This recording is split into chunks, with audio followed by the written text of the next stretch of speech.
شروع اللہ کے ببرکت نام سے جو بڑا مہربان نہایت رحم کرنے والا ہے۔ ناظرین، آج کا ہمارا ٹاپک ہے حضرت ابراہیم علیہ السلام کے قصے نمبر 2۔ تمام ناظرین سے گزارش ہے کہ ویڈیو کو لائک اور چینل کو سبسکرائب کر دیں۔ چلتے ہیں ویڈیو کی طرف۔ نمرود نے اپنی قوم کے فیصلے پر عمل درآمد کرنے کا فیصلہ کر لیا۔ ان حالات میں حضرت ابراہیم کی جدوجہد کا معاملہ ختم ہو گیا اور اب دلائل اور براہین کی قوت کے مقابلے میں مادی طاقت اور سکوت نے مظاہرہ شروع کر دیا تھا۔ باپ ان کا دشمن تھا، عام لوگ ان کی مخالف تھے، بادشاہ وقت آپ کے درپے آزار تھا، ایک ہستی اور چاروں جانب سے مخالفت کی آوازیں اٹھنے لگی تھی، دشمنی کے نعرے نفرت اور حقارت کے ساتھ سخت انتقام اور خوفناک سزا کے ارادے ظاہر کرنے لگے تھے۔ ایسے وقت میں ان کی مدد کون کرے، ان کی حمایت کا سامان کس طرح مہیا ہو؟ مگر حضرت ابراہیم کو نہ اس کی پرواہ تھی اور نہ اس کا خوف۔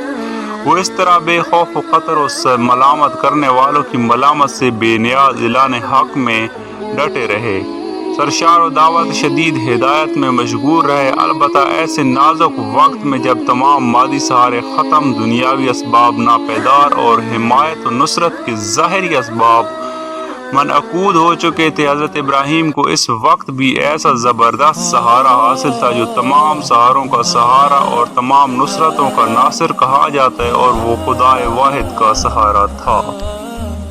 چنانچہ خدا نے اپنے جلیل القدر پیغمبر، قوم کے عظیم المرتب ہادی اور رہنما کو بے یار و مددگار نہ رہنے دیا اور دشمن کے تمام منصوبے کو خاک میں ملا دیا۔ ہوا یہ کہ نمرود اور قوم نے حضرت ابراہیم کی سزا کے لیے ایک مخصوص جگہ بنائی اور اس میں کئی روز مسلسل آگ دہکائی گئی، حتیٰ کہ اس کے شعلوں سے قرب و جوار کی اشیاء تک جلنے لگی۔ جب اس طرح بادشاہ اور قوم کامل اطمینان ہو گیا کہ اب ابراہیم کے اس سے بچ نکلنے کی کوئی صورت باقی نہ رہی، تب ایک گوفن میں ابراہیم کو بٹھا کر دہکتی ہوئی آگ میں پھینک دیا۔ اس وقت آگ میں جلانے کی تاثیر بخشنے والے اللہ نے آگ کو حکم دیا کہ وہ ابراہیم پر اپنی سوزش کا اثر نہ کرے، اور ناری عناصر کا مجموعہ ہوتے بھی اس کے حق میں سلامتی کے ساتھ سرد ہو جائے۔ آگ اس وقت حضرت ابراہیم کے لیے سلامتی والی بن گئی اور دشمن اس کو کس قسم کا نقصان نہ پہنچا سکے۔ حضرت ابراہیم دہکتی آگ سے سالم و محفوظ دشمن کے نرغے سے نکل آئے۔ انبیاء کے نبوت کے ثبوت میں جو معجزات حق تعالیٰ ظاہر ہوتے ہیں، ان سب کا حاصل یہی ہوتا ہے۔ اس لیے اللہ تعالیٰ نے حضرت ابراہیم کے لیے جلائی جانے والی آگ کو حکم دیا کہ ٹھنڈی ہو جا، تو وہ فوراً ٹھنڈی ہو گئی، اور اگر سلامتی کا لفظ نہ ہوتا تو آگ برف کی طرح ٹھنڈی ہو کر سبب غذا بھی بن سکتی تھی۔ اور قوم نوح جو پانی میں ڈوبتی تھی، اس کے بارے میں خداؤں قدوس نے فرمایا، یعنی وہ قوم پانی میں غرق ہو کر آگ میں داخل ہو گئی۔ بہرحال حضرت ابراہیم کے لیے جو آگ جلائی گئی، اس کے متعلق تاریخی واقعات یہ بھی ہیں کہ 1 مہینہ تک سارے شہر کے لوگ اس کام کے لیے لکڑی وغیرہ جمع کرتے رہے، پھر اس میں آگ لگا کر 7 دن اس کو بھڑکاتے رہے، یہاں تک کہ اس کے شعلے آسمان پر اتنے اونچے ہو گئے کہ اگر کوئی پرندہ اس پر سے گزر جائے تو جل جائے۔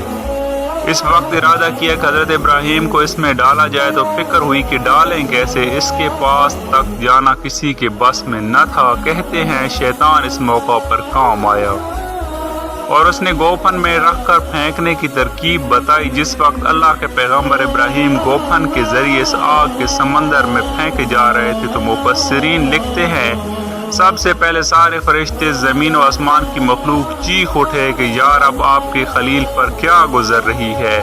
خدا نے ان سب کو ابراہیم کی مدد کرنے کی اجازت دے دی۔ فرشتوں نے مدد کرنے کے لیے حضرت ابراہیم سے دریافت کیا، تو حضرت ابراہیم نے جواب دیا کہ مجھے اللہ ہی کافی ہے، وہ میرا حال دیکھ رہا ہے۔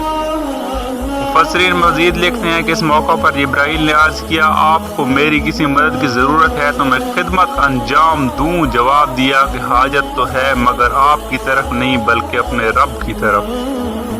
بہرحال خدا کے حکم سے وہ آگ ٹھنڈی ہو گئی جس میں حضرت ابراہیم کو ڈالا گیا تھا۔ آگ حضرت ابراہیم کے علاوہ آس پاس کی دوسری چیزوں کو جلاتی رہی، بلکہ حضرت ابراہیم کے بدن مبارک پر کوئی آنچ نہیں آنے دی۔ تاریخ روایات میں آیا ہے کہ حضرت ابراہیم اس آگ میں 7 روز رہے اور وہ فرمایا کرتے تھے کہ مجھے عمر میں کبھی ایسی راحت نہیں ملی جتنی ان 7 دنوں میں جب میں آگ میں سے اندر رہا۔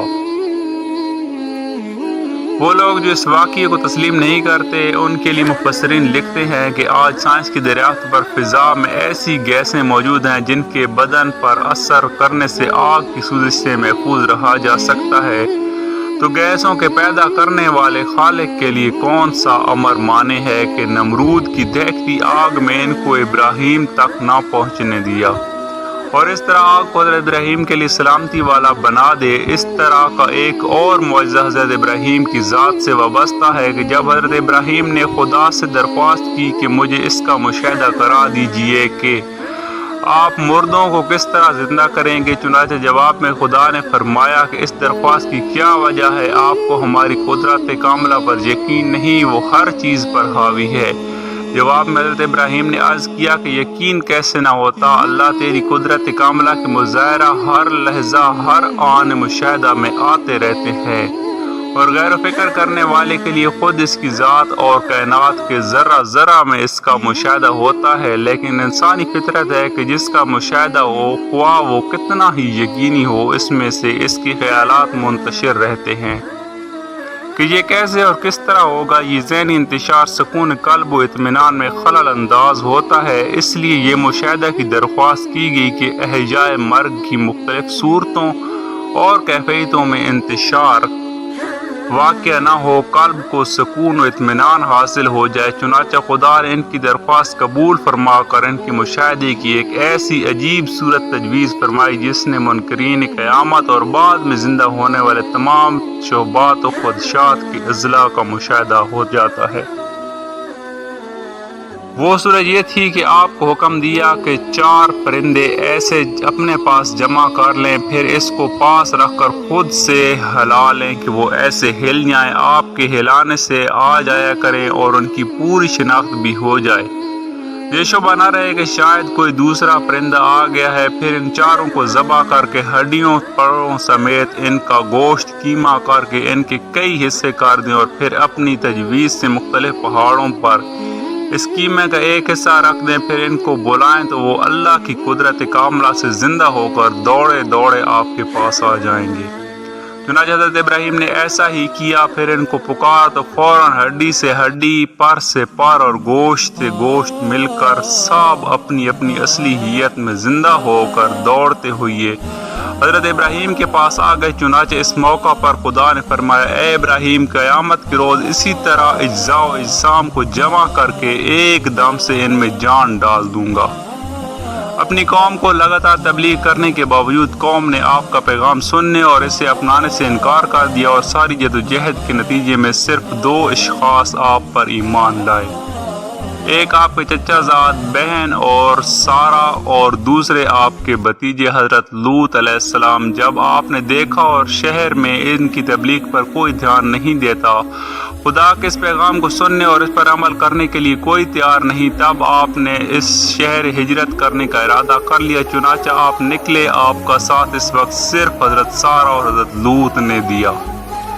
اس وقت حضرت ابراہیم کی شادی حضرت سارا سے نہیں ہوئی تھی، چونکہ حضرت ابراہیم اور حضرت لوط دونوں نے اپنی بھیڑ بکریوں کے ریوڑ پار رکھے تھے۔ چنانچہ اپنے ریوڑوں کو لے کر وہ شہر سے نکلے اور حیران شہر کا رخ کیا۔ اس شہر کے متعلق کہا جاتا ہے کہ یہ شہر جہاں کے باشندوں کا مذہب بت پرستی تھا، شمالی مغرب میں چھوٹے سے دریائے جلاب پر واقع ہے، جہاں ایشیائے کوچک شام اور عراق کو جانے والے اہم کاروانی راستے ایک دوسرے کو قطع کرتے ہیں۔ آج کل یہ ترکی مقبوضات میں شامل ہے۔ بقول یاقوتی عرفہ سے صرف 1 دن اور رقہ سے حیران 2 دن کی مسافت پر ہے۔ حران ایک قدیم شہر ہے اور حضرت ابراہیم کے دور میں یہ چاند دیوتا سین کا گھر تھا، اس لیے حران کا سب سے بڑا دیوتا بھی کیونکہ اسے تسلیم کیا جاتا تھا، اور اس کی بنا پر لیبرونی نے اس شہر کا نام ہی سین لکھ دیا، اور اس شہر کی شکل چاند سے مشابہ تھی۔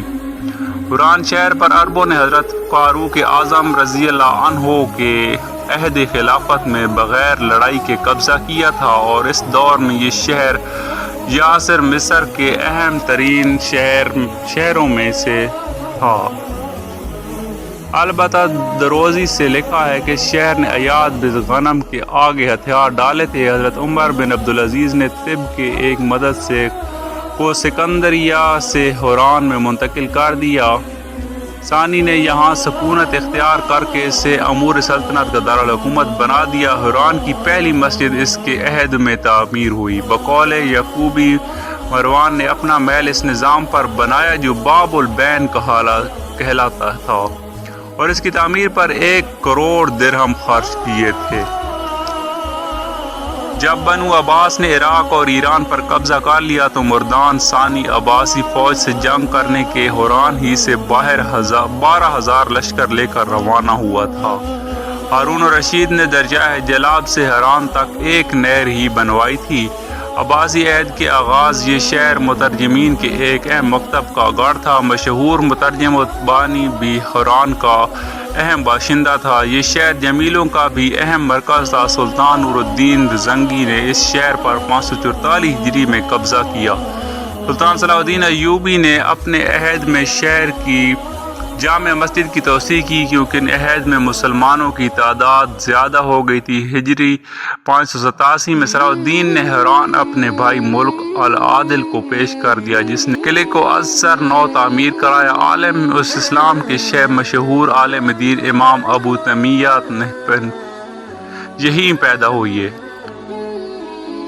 مورخین اور مفسرین مزید لکھتے ہیں کہ اپنے آبائی شہر سے نکل حضرت ابراہیم دریائے فرات کے مغربی کنارے کے قریب پہلے ایک بستی میں چلے گئے جو کلدمان فین کے نام سے مشہور تھی۔ یہاں کچھ عرصہ قیام کیا۔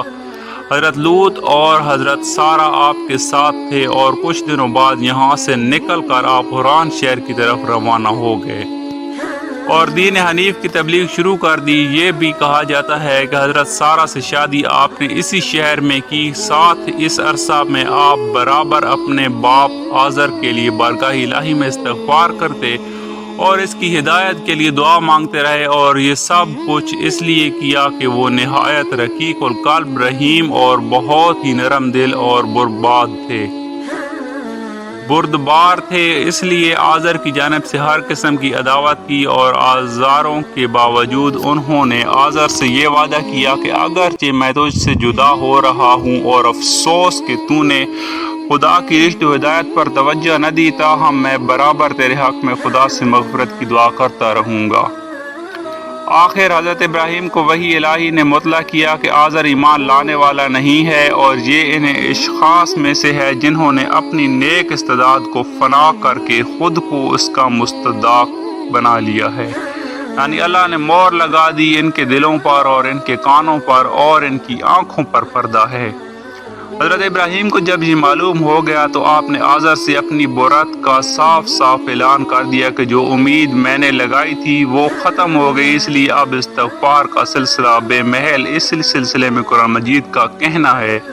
اور ابراہیم اپنے باپ کے لیے استغفار کرنے والا نہ تھا، مگر اس وعدے کے مطابق جو اس نے اپنے باپ سے کیا تھا، اور جب اس پر ظاہر ہوا کہ یہ خدا کا دشمن ہے، یعنی اس کا آخری انجام یہی ہوگا، تو اس سے بیزاری کا اظہار کر دیا۔ بے شک ابراہیم رقیق القلب بردبار تھا۔ چنانچہ جب حران شہر میں آپ کی تبلیغ کا کوئی اثر نہ ہوا، تب آپ وہاں سے بھی نکلے اور فلسطین کا رخ کیا۔ فلسطین ان کنانیوں کے زیر اثر تھا۔ چنانچہ فلسطین میں داخل ہونے کے بعد آپ نابلس شہر پہنچے، کچھ عرصہ وہاں قیام کیا، اور اس کے بعد یہاں بھی زیادہ مدت قیام نہ فرمایا اور آگے بڑھتے چلے گئے، یہاں تک کہ مصر جا پہنچے۔ فلسطین سے نکل کر جب آپ مصر میں داخل ہوئے تو امام بخاری سیدنا ابو ہریرہ سے روایت کرتے ہیں کہ بادشاہ مصر کو اطلاع کی گئی اور ایک نووارد اپنے ریوڑوں کے ساتھ یہاں آیا ہے، اور اس کے ساتھ ایک حسین و جمیل عورت ہے۔ چنانچہ بادشاہ نے سارہ کو اپنے دربار میں طلب کیا، اور حضرت ابراہیم کی مرضی سے جب سارہ مصر کے بادشاہ کے دربار میں حاضر ہوئی تو بادشاہ نے برے ارادے سے آپ کی طرف دست تصرف دراز کیا تو فوراً خدا کے حکم سے اس کی انگلی پکڑ ہوئی۔ اور وہ زمین پر دھنسنے لگا تو گھبرا کر چلا اٹھا، سارا تو اپنے خدا سے دعا کر کہ وہ مجھے نجات دے دے، میں تجھے قطعاً کوئی ضرر نہیں پہنچاؤں گا۔ چنانچہ آپ کی دعا کی برکت سے اللہ تعالیٰ نے نجات دے دی، مگر وہ پھر گناہ کی نیت سے آگ کی طرف بڑھا تو دوبارہ اس کی قدرت پکڑا اور پہلے سے بھی زیادہ شدید گرفت کی دربار میں عاجزی و انکساری سے کہا، سارا اب کی بار خدا کی بارگاہ میں دعا کر کے مجھے نجات دے دے، میں ہرگز تجھے اذیت نہیں دوں گا۔ بہرحال آپ نے دعا فرمائی، اللہ تعالیٰ اسے معاف کر دیا۔ چنانچہ بادشاہ درباریوں سے کہنے لگا، یہ تو کوئی جن ہے، اس لیے کہ وہ لوگ جنوں کی عظمت کے بڑے متعقد کرتے تھے۔ چنانچہ حضرت سارہ کو جانے دیا اور اپنی بیٹی یعنی شہزادی کو نام جس کا ہاجرہ تھا اس سے بھی حضرت ابراہیم کے عقد میں دے دیا تاکہ وہ ان کی خدمت کرے۔ چنانچہ جب حضرت سارہ واپس آئیں تو حضرت ابراہیم نماز پڑھ رہے تھے، آپ نے انہیں خوشخبری سنائی کہ اللہ پاک نے ظالم کی مکر و فریب سے نجات مرمت فرمائی ہے اور آپ نے ہاجرہ کو آپ کی خدمت کے لیے سپرد کر دیا ہے۔ قدیم عربی کتابوں میں مصر کے بادشاہ کی بیٹی کے لفظ ہاجرہ استعمال ہوا، جو فی الحقیقت عبرانی لفظ یا غار سے ہے، جس کے معنی بیگانہ اور اجنبی کے ہیں۔ یہ فرعون مصر کی شہزادی تھی۔ مورخین لکھتے ہیں کہ حضرت ابراہیم جب نابلس شہر جو فلسطین کے مغربی اطراف میں واقع اور کنانیوں کے زیر اقتدار تھا چل کر مصر پہنچے تو وہاں کے بادشاہ نے حضرت سارہ کی شخصیت اور کرامات سے متاثر ہو کر حضرت ہاجرہ کو آپ کی خدمت کے لیے وقف کر دیا۔ یہاں کے حکمران قوت عرب کی سامی قوم تھی جس سے آپ کی نہایت قریبی نسبی تعلقات بھی تھے۔ لفظ ہاجرہ کا عبرانی ہونا بھی اس دعوے کی بین دلیل ہے، اور فرعون کا ہاجرہ کو آپ کی ازدواج نسلی تعلق کا استحکام مقصود تھا۔ یہ محض قیاس آرائی ہی نہیں بلکہ یہودی روایت بھی اس پر میرے تصدیق مثبت کرتی ہے۔ کچھ مورخین یہ بھی لکھتے ہیں کہ ہاجرہ مصر کے بادشاہ کی بیٹی تھی۔ بادشاہ نے جب سارہ کی کرامات دیکھی تو کہا کہ اس کے گھر میں بیٹی کی کنیزیں بن کر رہنا دوسروں کے گھر میں بیوی بن کر رہنے سے بہت بہتر ہے۔ علامہ سید سلمان ندوی لکھتے ہیں کہ اس بات سے یہ ظاہر ہوا کہ بڑی بیوی ہونے کی حیثیت سے وہ حضرت سارہ کی خدمت گزار تھیں، اور بادشاہ حضرت ابراہیم اور حضرت سارہ کے تقدس سے متاثر ہو کر اپنی بیٹی اس مقدس جوڑے کی خدمت کے لیے ان کے حوالے کی تھی۔ ان حقائق کی روشنی میں وہ اسرائیل خرافات میں تشت ازبام ہو جاتے تھے جن میں حضرت ہاجرہ کی عربی اور نسل ہونے کا انکار کیا گیا اور انہیں اس طرح کی ایک کنیزہ گردانہ کیا گیا جو قدیم معاشرے میں رسوائی زمانہ اور حقوق انسانی سے محروم اور شجر و منتع سمجھی جاتی تھیں، جبکہ یہ کنیز یا باندی نہیں بلکہ یہ مصر شاہ کی مصر شہزادی تھی۔ اس کی تفصیل کے لیے بہت سے محققین نے تحقیق کیا۔ کچھ مورخین اس واقعہ کو اس طرح بیان کرتے ہیں کہ حضرت ابراہیم نے اپنی بیوی سارہ اور اپنے برادر زادہ حضرت لوط کے ساتھ مصر تشریف لے گئے، اور یہ وہ زمانہ تھا جبکہ مصر کی حکومت اپنے خاندان کے ہاتھ میں تھی اور جو سامی قوم سے تعلق رکھتا تھا، اور اس طرح حضرت ابراہیم سے نسبی سلسلہ وابستہ تھا۔ یہاں پہنچ کر حضرت ابراہیم اور فرعون مصر کے درمیان ضرور کوئی ایسا واقعہ پیش آیا جس سے ان کو یقین ہو گیا کہ ابراہیم اور اس کا خاندان خدا کا مقبول اور برگزیدہ خاندان ہے۔ یہ دیکھ کر انہوں نے حضرت ابراہیم اور ان کی بیوی حضرت سارہ کا بہت اعزاز کیا اور ان کی ہر قسم کی مال و متاع سے نواز اور اسراف اس پر اکتفا نہ کیا، بلکہ اپنے قدیم خاندانی رشتے کو مضبوط اور مستحکم کرنے کے لیے اپنی بیٹی ہاجرہ کو بھی حضرت ابراہیم کی زوجیت میں دے دیا، جو اس زمانہ کے رسم و رواج کے اعتبار سے پہلی اور بڑی بیوی کی خدمت گزار ہوں۔ بہرحال بڑے انعام و کرام اور عزت کے ساتھ فرعون نے حضرت ابراہیم کو مصر رخصت کیا۔ مصر سے روانہ ہو کر حضرت ابراہیم فلسطین میں قیام کرنے کا ارادہ کیا، اور روانگی سے قبل آپ نے اپنے بھتیجے حضرت لوط کے ساتھ ایک معاملہ طے کیا، توریت میں بھی ہے۔ مصر میں قیام کے دنوں پاس کافی ساز و سامان تھا اور مویشیوں کے بڑے بڑے ریوڑ تھے، اس لیے ان کے چرواہوں اور محافظوں کے درمیان بہت زیادہ کشمکش رہنے لگی تھی۔ حضرت ابراہیم کے چرواہے چاہتے تھے کہ اس چرواگاہ اور سرسب سے بہت ہمارے ریوڑ فائدہ اٹھائیں، اور حضرت لوط کے چرواہوں کی خواہش ہوتی کہ وہ ہمارا حق سمجھا جائے۔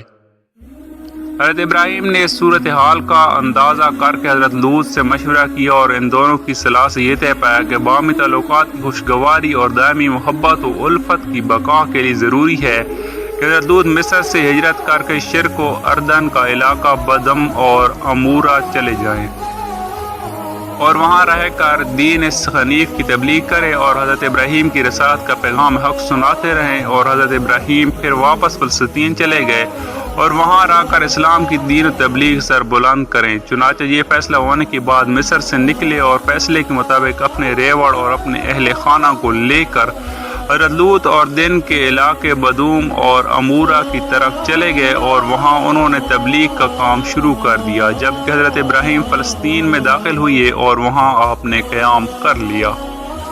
فلسطین میں قیام کے دوران ہی آپ کے ہاں آپ کے بڑے بیٹے حضرت اسماعیل حضرت ہاجرہ سے پیدا ہوئے، اور آپ کی پیدائش کے بعد جس وقت حضرت ابراہیم فلسطین میں مقیم تھے اور حضرت اسماعیل شیر خوار بچہ تھے، اور اس وقت خدا کی طرف سے حضرت ابراہیم علیہ السلام کو یہ حکم ملا کہ خانہ کعبہ کو پاس جا کر صاف کر کے نماز سے آباد رکھیں۔ اس حکم کی تعمیل کری جبرائیل امین کی رہنمائی میں حضرت ابراہیم اپنی بیوی ہاجرہ اور حضرت اسماعیل کو لے کر حجاز کی طرف روانہ ہوئے۔ مفسرین لکھتے ہیں کہ راستے میں جب کسی بستی پر نظر پڑی تو حضرت ابراہیم جبرائیل سے دریافت کرنے لگے، ہمیں یہاں اترنے کا حکم ملا ہے؟ تو حضرت جبرائیل جواب میں فرماتے، نہیں، آپ کی منزل آگے ہے، یہاں تک کہ مکہ مکرمہ کی جگہ سامنے آئی جس میں کانٹے دار جھاڑیاں اور ببول کے درختوں کے سوا کچھ نہ تھا۔ اس قطع زمین کے آس پاس لوگ بستے تھے جن کی امالیک کہا جاتا ہے۔ بیت اللہ اس وقت ایک ٹیلے کی شکل میں تھا۔ حضرت خلیل اللہ نے اس جگہ پہنچ کر جبرائیل امین سے دریافت کیا، ہماری منزل یہ ہے؟ تب حضرت جبرائیل نے فرمایا، ہاں۔ حضرت ابراہیم ماں اپنی صاحبزادے اور اپنی بیوی ہاجرہ کے وہاں اترے اور بیت اللہ کے پاس ایک معمولی چیر ڈال کر حضرت اسماعیل اور حضرت ہاجرہ کو وہاں ٹھہرا دیا، اور اس کے پاس ایک توشہ دان میں کچھ کھجوریں اور ایک مشکیزے میں پانی رکھ دیا۔ اور حضرت ابراہیم علیہ السلام کو وہاں ٹھہرنے کا حکم نہ تھا، اور شیر خوار بچے اور ان کی والدہ حضرت ہاجرہ کو حوالہ خدا کر کے واپس ہونے لگے۔ جانے کی تیاری دیکھ کر حضرت ہاجرہ نے عرض کیا، ہمیں اس لک و دک میدان میں چھوڑ کر آپ کہاں جاتے ہیں جس میں نہ کوئی مونس و مددگار ہے؟ یہ زندگی کی ضروریات۔ حضرت ابراہیم نے کوئی جواب نہ دیا اور چلنے لگے۔ حضرت ہاجرہ ساتھ اٹھیں، پھر بار بار یہی سوال دہرایا۔ حضرت ابراہیم کی طرف سے کوئی جواب نہ ملا، یہاں تک کہ خود ان کے دل میں بات آئی اور عرض کیا، اللہ تعالیٰ نے اپنے آپ کو یہاں چھوڑ کر جانے کا حکم دیا۔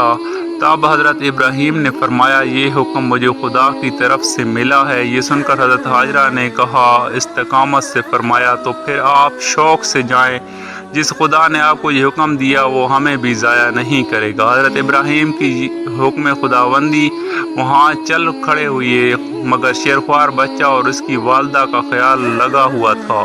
جب راستے کے موڑ پر پہنچے جہاں سے حضرت ہاجرہ نے نہ دیکھ سکتی تو ٹھہر گئے اور بڑی عاجزی و انکساری سے خدا کے حضور یہ دعا مانگی، اے میرے پروردگار، اس شہر کو امن والا بنا دے، مجھ کو اور میرے خاص فرزند کو بتوں کی عبادت سے بچا کر رکھیے گا۔ اب ہمارے رب نے اپنی اولاد کو آپ کے محترم گھر کے قریب ایک میدان میں چھوڑ کر رات کے قابل نہیں تھے اور آباد کرتا ہوں، اے ہمارے رب، تاکہ وہ اہتمام رکھیں تو آپ کچھ لوگوں کے قلوب ان کی طرف مائل کر دیجئے اور ان کو پھل کھانے کو دیجئے تاکہ یہ لوگ شکر ادا کریں۔ خدا کے حضور میں آپ نے یہ دعا کی تو میرا شیرخوار بچہ اور اس کی والدہ کو آپ کے حکم کے مطابق آپ کے محترم گھر کے پاس ٹھہرا تو دیا، لیکن یہ جگہ راحت کے قابل نہیں تھی جہاں کوئی اپنی محنت سے ضروریات زندگی حاصل کر سکے، اس لیے آپ ہی کے لیے فضل کا رازق عطا فرمائیے۔ یہ دعا کر کے حضرت ابراہیم علیہ السلام وطن فلسطین کی طرف روانہ ہو گئے۔ ادھر حضرت ہاجرہ کا کچھ وقت توشہ کھجوریں پانی کے ساتھ کٹ گیا اور حضرت ابراہیم چھوڑ کر گئے تھے۔ پانی ختم ہونے کے بعد خود ہی پیاس سے بے چین اور شیرخوار بچہ بھی اس وقت پانی کی تلاش میں ان کا نکلنا اور کچھ کو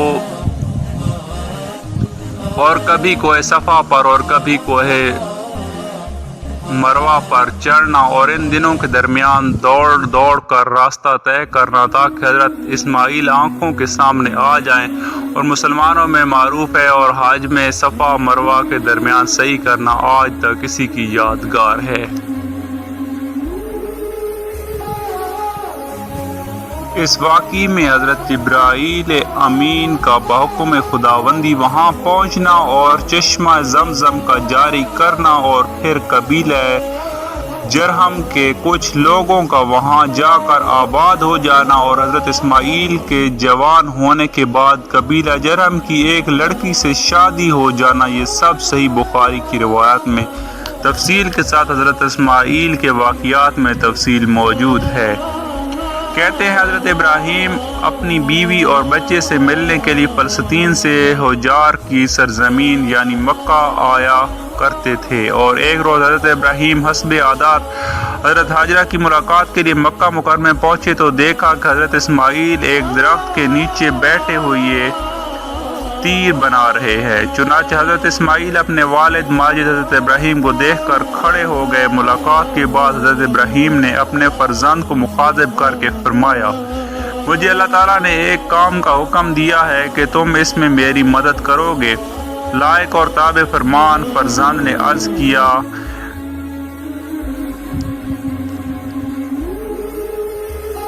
اس پر حضرت ابراہیم علیہ السلام نے اس ٹیلے کی طرف اشارہ کیا جہاں بیت اللہ تھا اور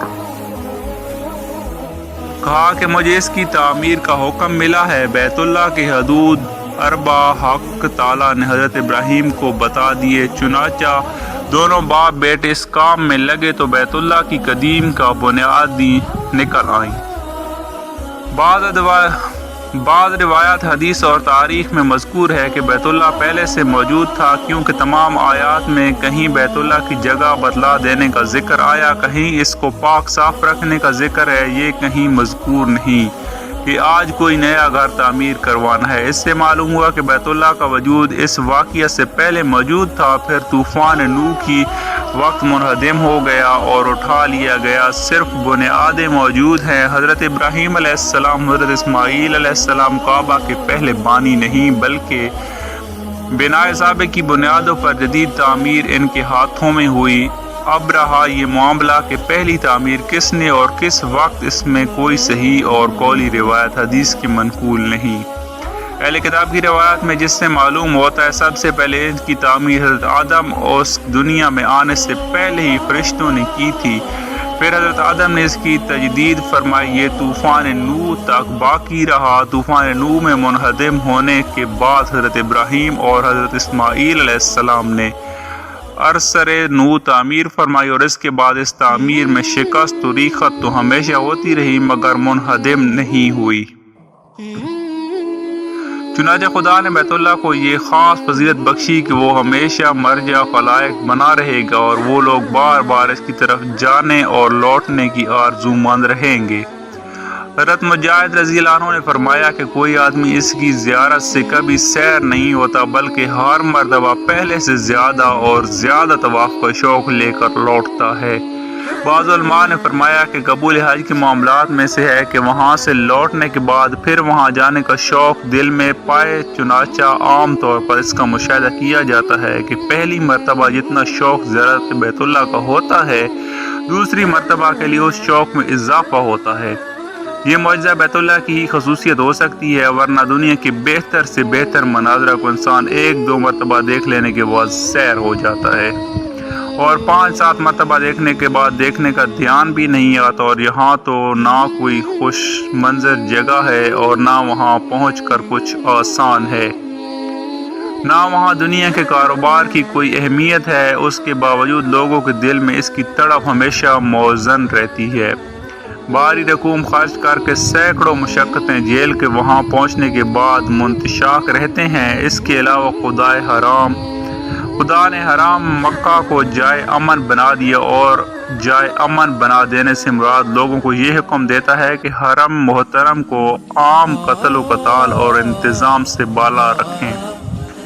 چنانچہ زمانہ جاہلیت میں عربوں کے ہاتھوں میں ملت ابراہیمی کے جو آثار باقی رہ گئے تھے، ان میں یہ بھی تھا کہ حرم میں ایک باپ اور بھائی کا قاتل کسی کو ملتا تو انتقام نہیں لیتے تھے، اور عام جنگ و قتال کو بھی حرم میں حرام سمجھتے تھے۔ جس پتھر پر کھڑے ہو کر حضرت ابراہیم تعمیر کعبہ کا کام لیتے تھے وہ اب مقام ابراہیم ہے۔ اس پر حضرت ابراہیم کے قدم مبارک بطور معجزہ نشان پڑ گیا تھا، اور جس کو تعمیر بیت اللہ کے وقت آپ نے استعمال کیا تھا۔ حضرت انس رضی اللہ عنہ فرماتے ہیں، اس پتھر میں حضرت ابراہیم کے قدم مبارک کا نقش دیکھا ہے، مگر لوگوں کی بکثرت چھوڑنے اور ہاتھ لگانے سے اب وہ نشان ہلکا پڑ گیا۔ حضرت ابراہیم نے خدا کے حضور مکہ کے لیے امن والا شہر بنانے کی دعا کی، جو قتل و غارت کرے، کفار کے تسلط سے اور